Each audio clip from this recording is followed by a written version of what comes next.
Hi అండి. ఈరోజైతే జాంపళ్ళు juice వేస్తున్నాను. జాంపళ్ళు తీసుకొచ్చాం కానీ దోరగా ఉండి తిన్నారు.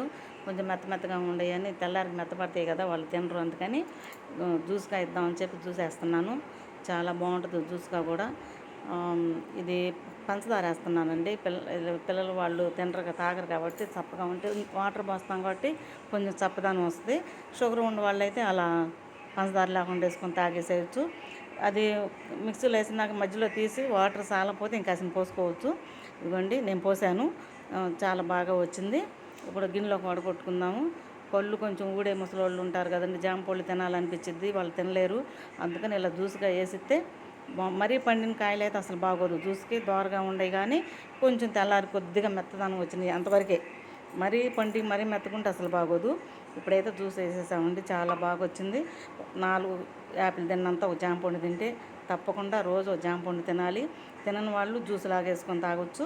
చాలా బాగుంటుందండి. మీరు కూడా ఒకసారి ట్రై చేసి చూడండి, చాలా టేస్టీగా ఉంది.